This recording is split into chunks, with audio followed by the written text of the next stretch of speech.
સંધ્યા, હવે આપણે જેમ પહેલા રહેતા હતા ને એમ હવે રહેવાનું નથી. તારી દેરાણીએ તારી દેરાણીને અહીં મોકલી છે. આજી તો આપણા હાથમાં જ રહેવી જોઈએ, નહીં તો તારે ભાડાના મકાનમાં અને મારે ગામડામાં રહેવાનો વારો આવશે. સાચી વાત છે તમારી. મને પણ એ જ વાતનું ટેન્શન છે, પણ આ ઘરની દોરી તો તમારે તમારા હાથમાં જ લેવી પડશે. બાકી બધું તો હું સંભાળી લઈશ, અને કેયુરભાઈ તો મને માં સમાન ગણે છે, અને કિંજલને તો હું સંભાળી લઈશ.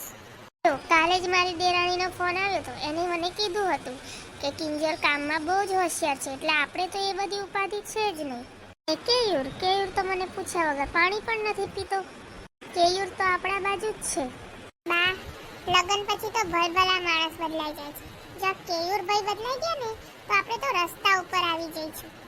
હા સંધ્યા, તારી એ વાત તો સાચી, પણ આ કિંજલ કેમ સવારની દેખાતી નથી? કિંજલ, ઓ કિંજલ, ક્યાં ગઈ? હા ભાભી, કઈ કામ હતું? શું કરતી હતી? નાસ્તો કરીને તું રૂમમાં ગઈ એ ગઈ, પછી તો દેખાઈ જ નહીં. ભાભી, મારો સામાન ગોઠવતી હતી એટલે. કિંજલ, તું કાલની ગામડેથી આવી છે ત્યાંની સામાન જ ગોઠવે છે. તું જેટલા ટાઈમમાં સામાન ગોઠવ્યો ને એટલો તો આખા ઘરનો સામાન ગોઠવાઈ જાય. પણ બા, હું સાથે સાથે ભાભીને કામ પણ કરાતી જાઉં છું, અને પાછી હું કાલે બસમાં આવીને તો મારી ઊંઘ પણ પૂરી નથી થઈ, એટલે મારે સામાન ગોઠવવાનો બાકી હતો બા. બસ આવી ત્યાંની તે ઘરકામમાં કર્યું છે શું? અને મેં કે તને સામેથી એક કામ બતાવ્યું છે. ઘરકામનું બાનું શું કરવા બનાવું છે? ના ભાભી, હું એવું નથી કહેતી. તો તું શું કહેતી હતી? અને હવે મારી સામે શું જોવે છે? અંદર જા અને કામ પતાવ તારું. અને એક વાત યાદ રાખજે, 11 વાગે કુકર મૂકવાનું છે, તો પછી જાઓ. હા ભાભી, હું બધું કામ પતાવી નાખીશ. મારે થોડું જ ગોઠવવાનું બાકી છે. આ તો પછી અહીંયા શું ઊભી છે? જા અંદર. મહારાણી, રસોઈ થઈ ગઈ કે નહીં? હા ભાભી, બધું બની ગયું છે, બસ ખાલી રોટલી બનાવવાની બાકી છે. અને તમે રસોઈમાં શું બનાવ્યું છે? દાળ ભાત, શાક રોટલી અને સલાડ કાપવાનું બાકી છે. તમે ફ્રી હોય તો કાપી દેશો? શું કીધું તે? હું સલાડ કાપું? તો તે અત્યાર સુધી કર્યું શું? કઈ નહીં ભાભી, હું કાપી દઈશ. ઓહ અચ્છા, એટલે કાલે ઉઠીને તારે બધાને કહેવા થાય મારી જેઠાણી તો શેઠાણી થઈને ફરે છે, મારી સમાજમાં આબરૂ કાઢવી છે, કેમ?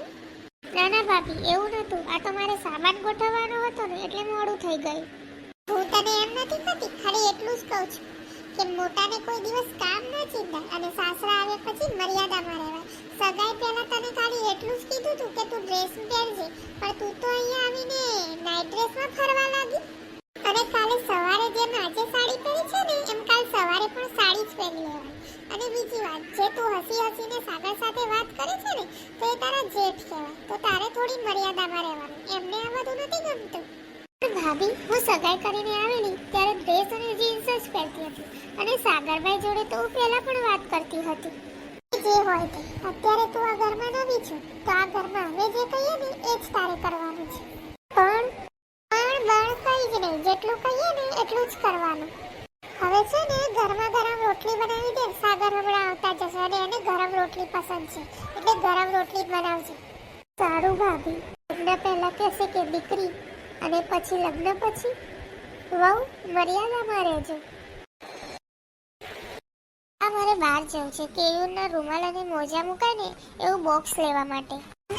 બોક્સ વગર મોજા અને રૂમાલ નહીં મુકાય. આપણે એવા કોઈ ખોટા ખર્ચા કરવાની જરૂર નથી. હા, હું બહાર જાઉં છું અને શાક લેતી આવું.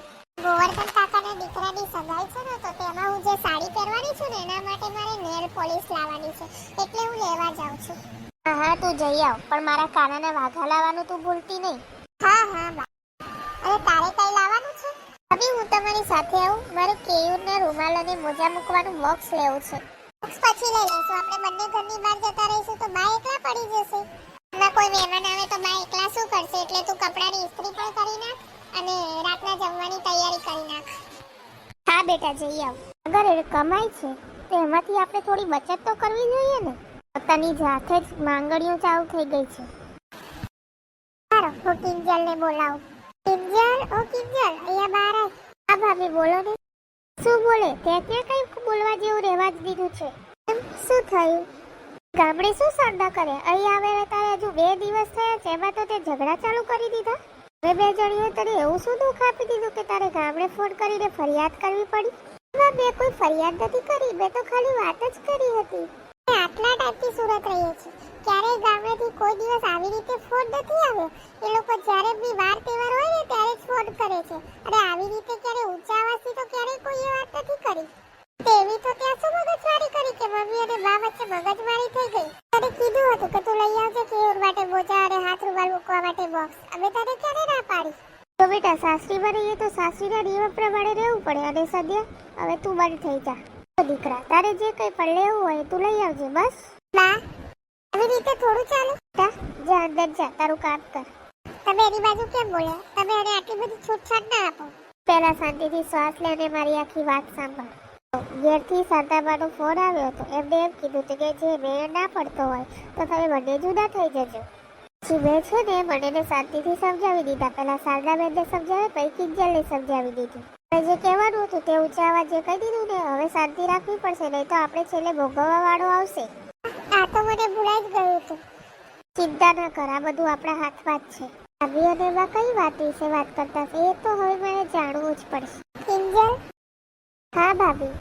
મારી બેડશીટ ધોવાઈ ગઈ? હા ભાભી, હજુ બાકી છે. સારું, તો આ બધું કામ પતી જાય ને એટલે ધોઈ કાઢજો. અને પછી રસોઈ પણ કરી નાખજો. ભાભી તમે ફ્રી હોય તો બેડશીટ ધોઈ નાખો ને. પછી મારે પોતા કરીને રસોઈ પણ કરવાની છે. ભાઈ જમવા આવતા જ હશે, પછી મોડું થશે. કઈ નહીં, બેડશીટ કાલે ધોઈ નાખજો. મારે સાગર માટે ઓનલાઈન ઘડિયાળ મંગાવવાની છે. મારે એ જોવી છે. જા. ભાભી આ ઘડિયાળ કોની છે? તારા જેઠની છે. કંપની તો બહુ મોંઘી લાગે છે. હા, 4000ની છે. ઓહ, આ તો બહુ મોંઘી છે. જ્યારે મારે 40 રૂપિયાનું બોક્સ લેવું હતું ત્યારે તો તમે મને ના પાડી હતી. ઘડિયાળ 100 રૂપિયાની હોય, 200 રૂપિયાની હોય કે 4000ની હોય, સમય તો એ જ બતાવે ને ભાભી. જો સાગર કમાય છે ને તે ઘડિયાળ 4000ની પહેરે કે 50000ની પહેરે એ તારે વહીવટ કરવાની જરૂર નથી. હજુ 2 દિવસથી આવી છે અને તું વહીવટ કરવા લાગી. ભાભી જે મેં કીધું છે ને એ કઈ ખોટું નથી કીધું, સાચું જ કીધું છે. એ વાતનો જવાબ આપો કે કેયુર અને સાગરભાઈ બંને ફેક્ટરીએ જ જાય છે ને. કેયુરને બપોરનું ટિફિન લઈને જવાનું ને સાગરભાઈ 10 વાગે જાય અને બપોરે પાછા જમવા આવે. કેયુર 2 વ્હીલ લઈને જાય છે અને સાગરભાઈ 4 વ્હીલ લઈને જાય છે. એમાંય પાછો સાગરભાઈ તો 3 અને 4 કલાકનો આરામ પણ લે છે. તમારે મોટા મેડમની જેમ રહેવું છે અને મારે અહીંયા કામવાળીની જેમ રહેવાનું. કેયુરની પણ ફેક્ટરીમાં કામવાળાની જેમ રહેવાનું. કેમ એવું ને ભાભી? કિંજલ, તને કોને એવું બધું બોલતા શીખવાડીને મોટી? તારી માએ કે તારા બાપાએ? તને કોને આટલું બધું અમારા સામે બોલતા શીખવાડ્યું? ફેક્ટરીમાં કોણ ક્યારે આવે છે ને જાય છે એ બધો વહીવટ તમારે નથી કરવાનો.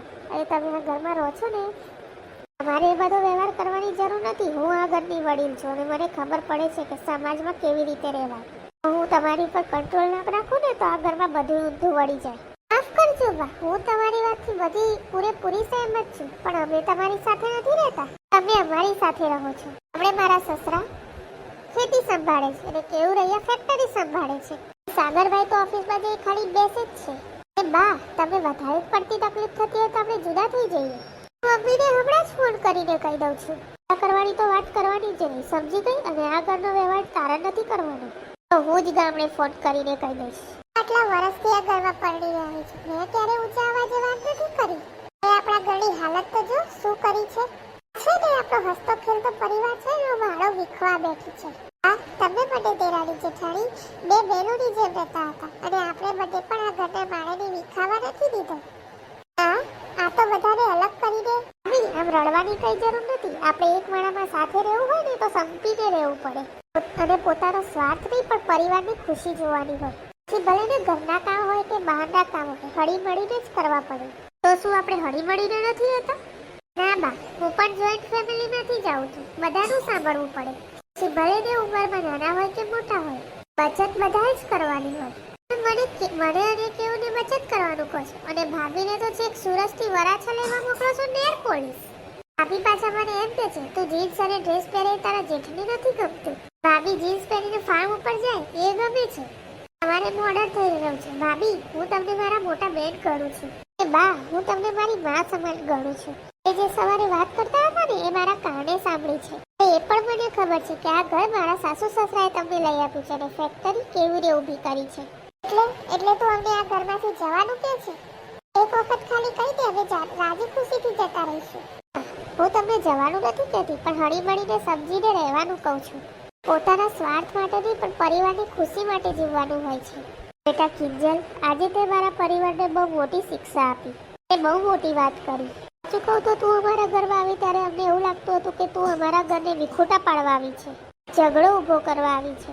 અમે બંને તને ખરેખર સારી નતા માનતા, પણ આજે તે તારી મોટી સાસુને મોટો પાઠ ભણાવી દીધો. તે અમને સમજાવી દીધું કે કડકસરથી કેમ રહેવાય અને હળીમળીને કેમ રહેવાય. હા બા,